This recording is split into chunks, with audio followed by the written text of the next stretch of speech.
Good evening, ladies and gentlemen. How are we getting on? Welcome to a brand new episode of Through the Keyhole. In this series, we take a look at some player camps that are found in and around Fallout 76 to get a few ideas and a little bit of inspiration. So, let's jump in and take a look.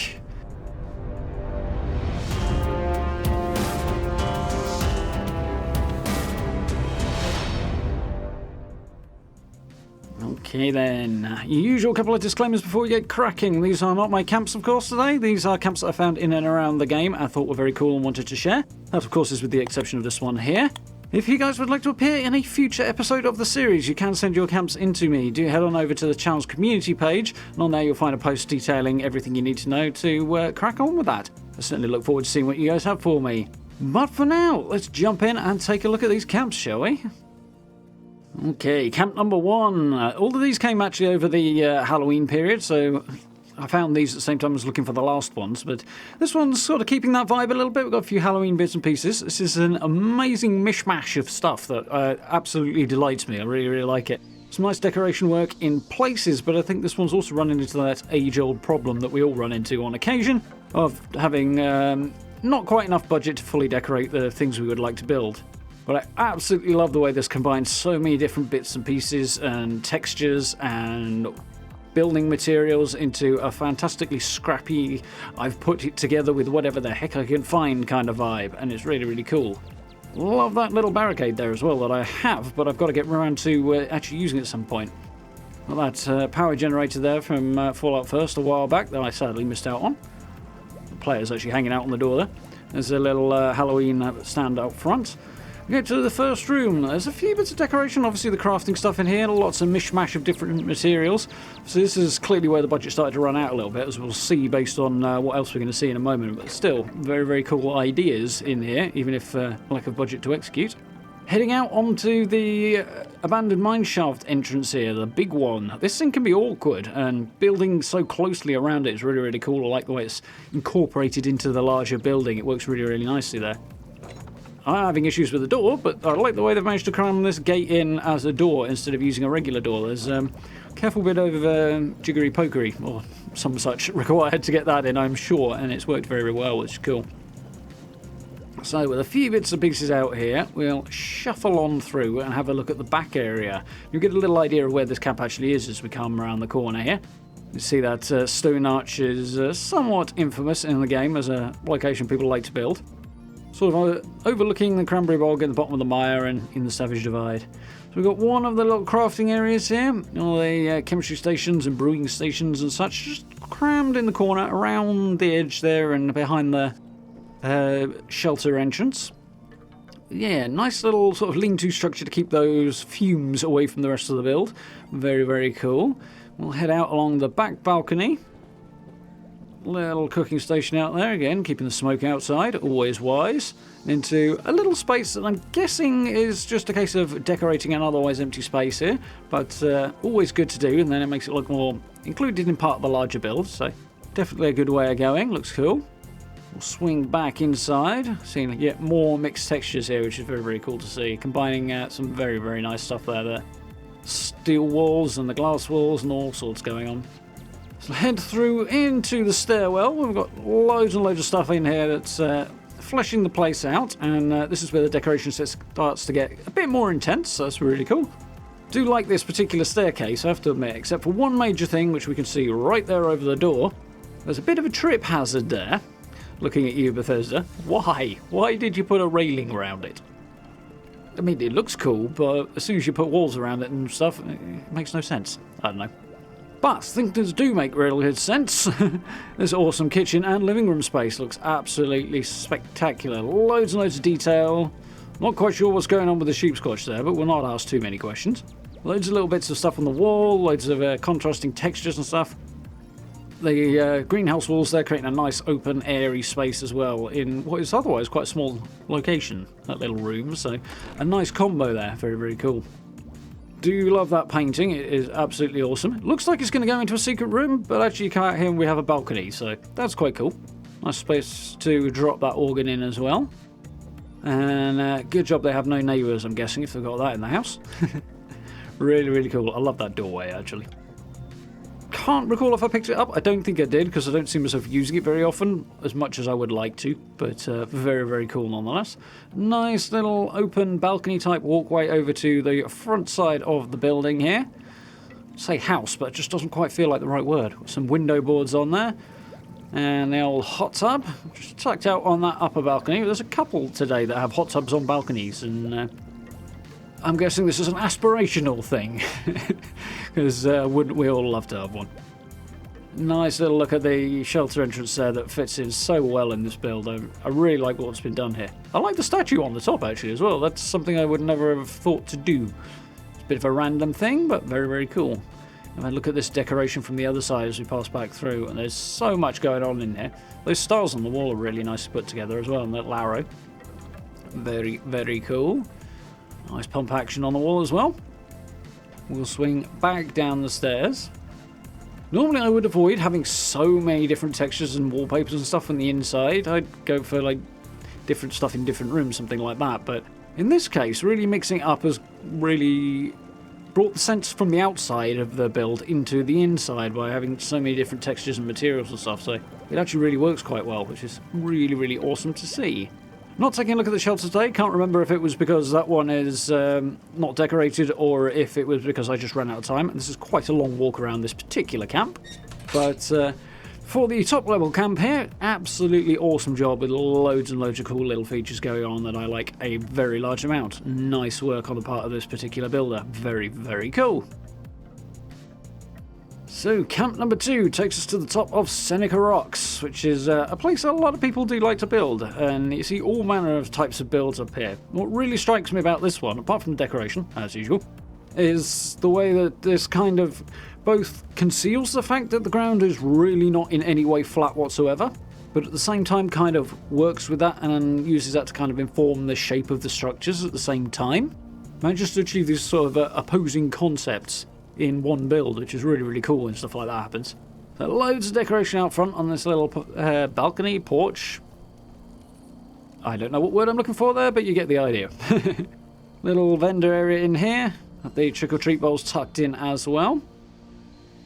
Very, very nice, nicely contained. They did a good job of squeezing that vendor unit in there as well. That one's quite large, and sometimes they don't like to fit in spaces that small. So nice job done there. A few fashion decorations, convenient little punch card machine there.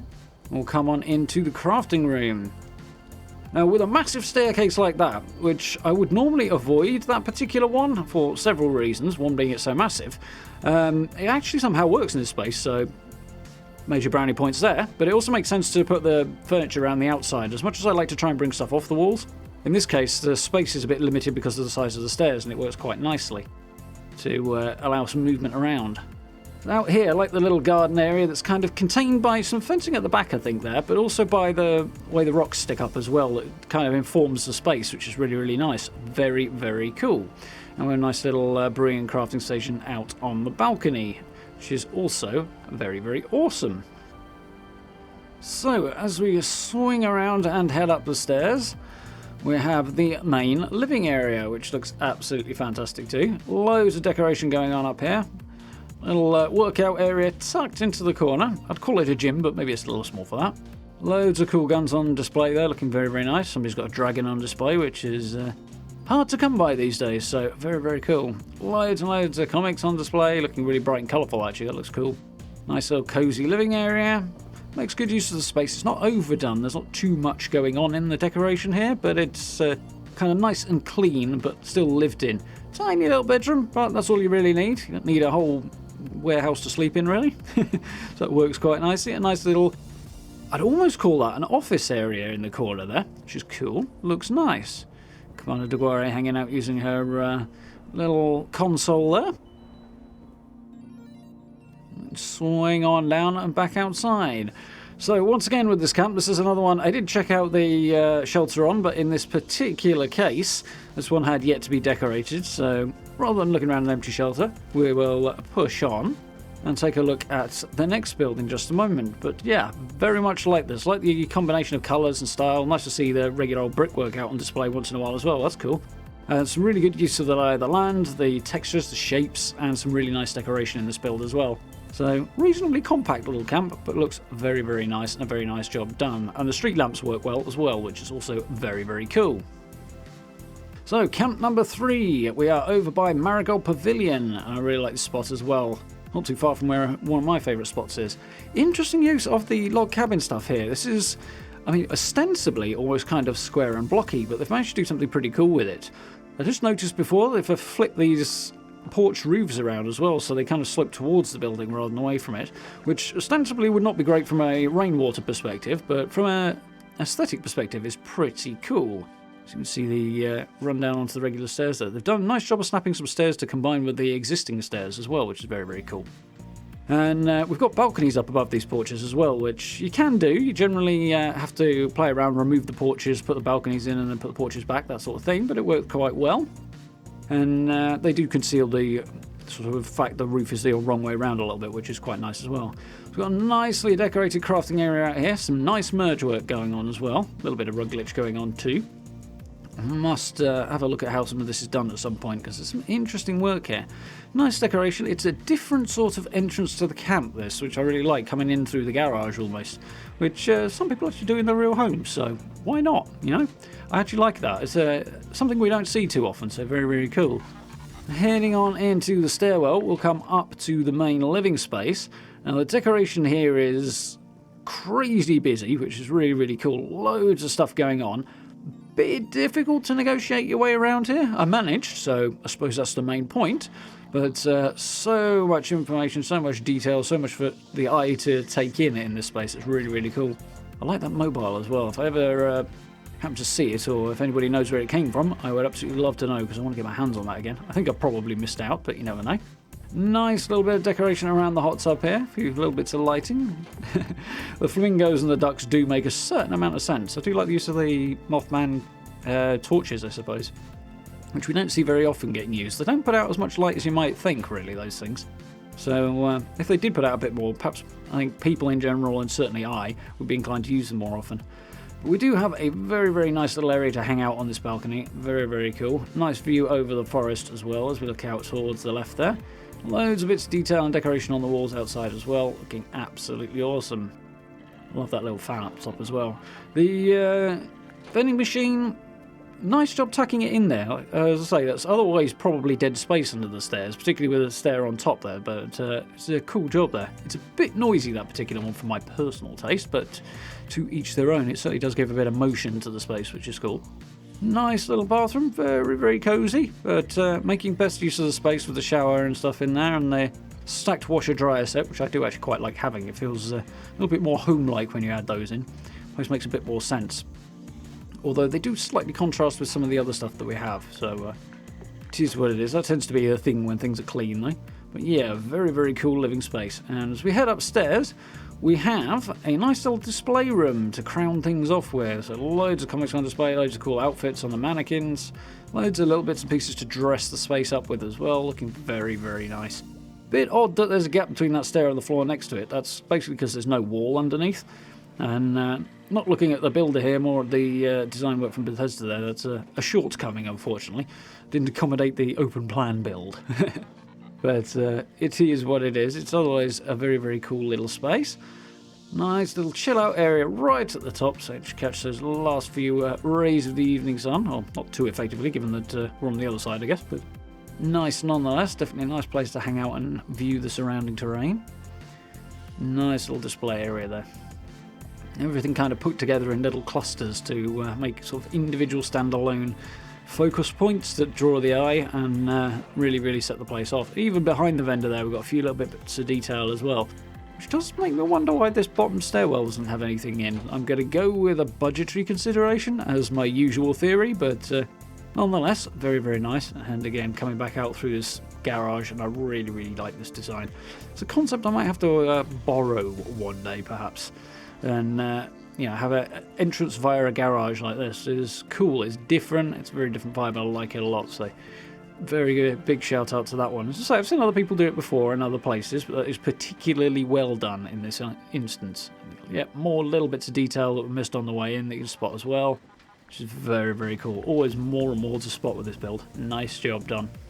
And as I say, even the square shape of it is More of a character feature rather than something that is overly boxy, which is nice. And I think that's in part because we've got sort of multiple levels and tiers and stuff going on here that break up the other way square shape. So little things like that, cut the corners, make a big difference. So very, very nice job there. And even that raider tree, which could be out of place, just sits nicely on the side there and acts as an accent piece. So very, very cool job done on this one.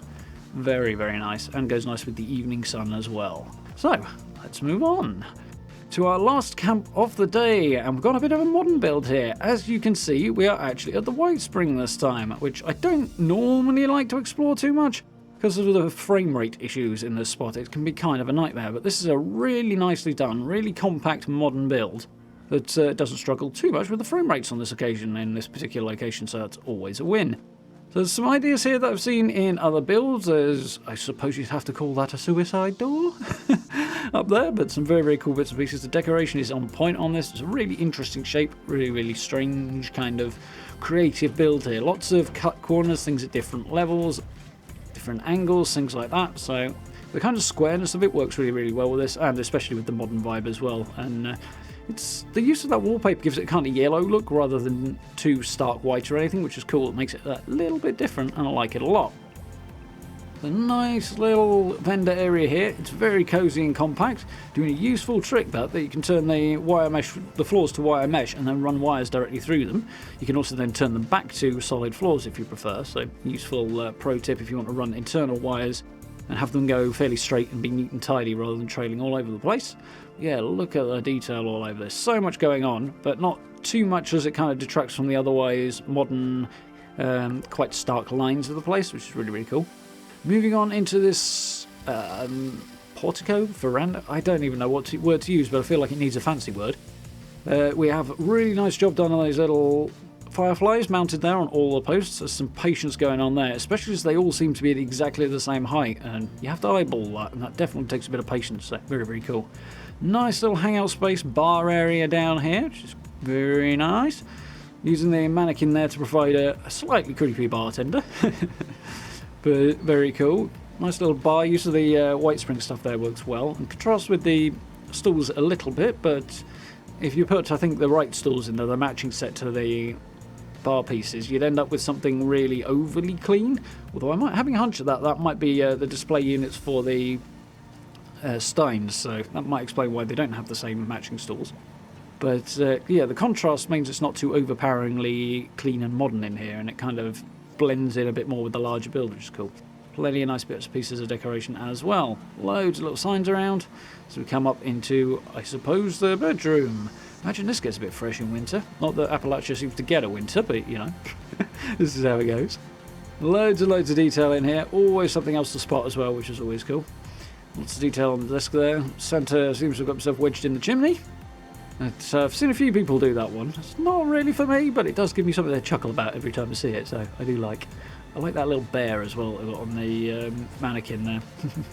Would love to know where that particular outfit comes from, because I've seen a few people having it, and I've never actually come across it myself, but it is cool.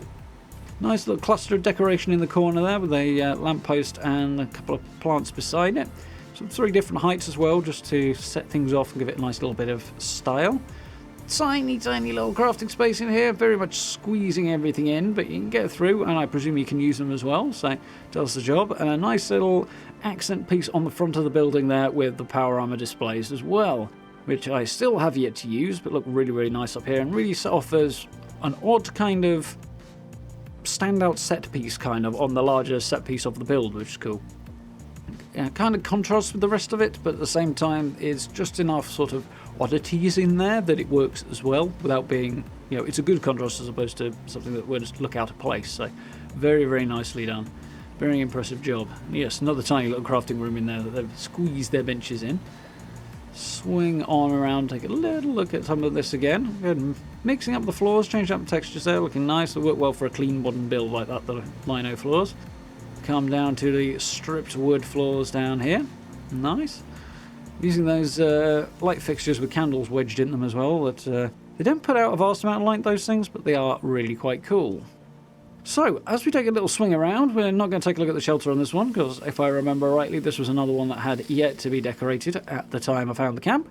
But I'm sure it will be done in similarly cool style in time.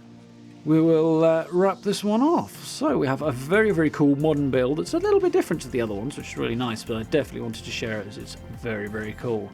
So, awesome work on the part of everybody who has been featured today. Seen some very, very cool camps. In the last few weeks, I've seen some really cool stuff as well. Very, very much like what I'm seeing. There's some amazing stuff out there. As we already know, there's some very talented people in the community. So, as I said earlier, if you guys would like to appear in a future episode, do head over to the channel's community page and check that out. There's a post on there telling you how you can send your camps in to me if you would like to. But for now, I will say a massive thank you very much for watching. I do hope you enjoyed this one. If you did, please do consider dropping subs and likes for me. I do very much appreciate it.